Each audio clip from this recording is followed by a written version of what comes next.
صوبہ سرحد میں ریفرینڈم کمیٹی کے سپروائزر کون تھے؟ راجہ غضنفر علی۔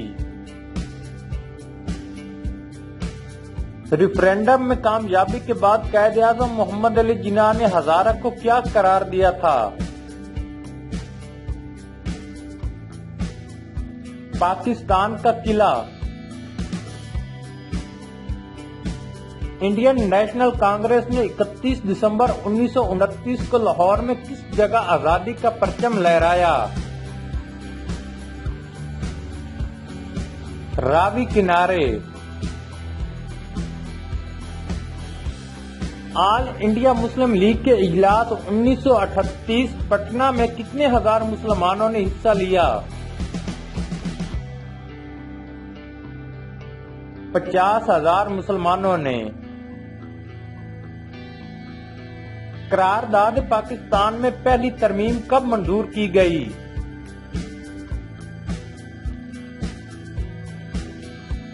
اپریل 1946 میں۔ قرارداد پاکستان میں ترمیم کی تجویز کس نے پیش کی تھی؟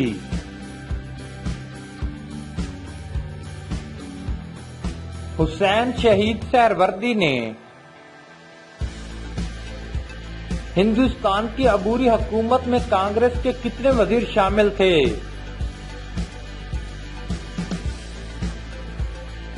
6 وزیر۔ ہندوستان کی عبوری حکومت میں مسلم لیگ کے کتنے وزیر شامل تھے؟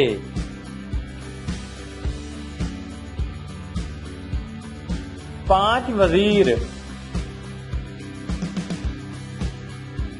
وائس رائے کی جانب سے عبوری حکومت میں کتنے وزیر نامزد کیے گئے؟ 3 وزیر۔ 1906 میں آل انڈیا مسلم لیگ کے لیے پیش کی گئی قرارداد کی تائید کس نے کی؟ حکیم اجمل خان نے۔ سر آدم جی پیر بھائی کی صدارت میں مسلم لیگ کے دستور کی شقیں کب مرتب کی گئیں؟ 30 دسمبر 1907 کو۔ مسلم لیگ کے کس اجلاس میں سید علی حسن بلگرامی کو سیکرٹری چنا گیا؟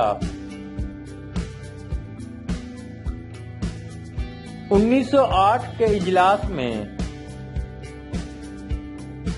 6 مئی 1908 کو بیرون ملک کے کس شہر میں مسلم لیگ کا قیام عمل میں آیا؟ لندن میں۔ مولوی محمد عزیز مرزا کس سن تک مسلم لیگ کے جنرل سیکرٹری رہے؟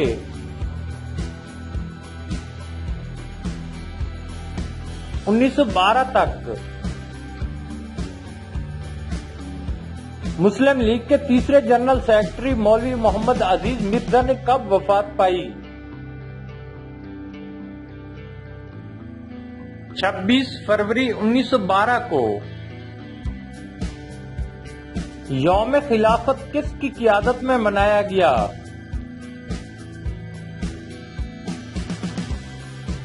مولانا محمد علی جوہر کی قیادت میں۔ مسلم لیگ کے کس اجلاس میں کہا گیا کہ پاکستان مسلم اکثریت کے صوبوں پر مشتمل ایک خود مختار مملکت ہوگی؟ 1946 کے اجلاس میں۔ پاکستان کے آخری گورنر جنرل کون تھے؟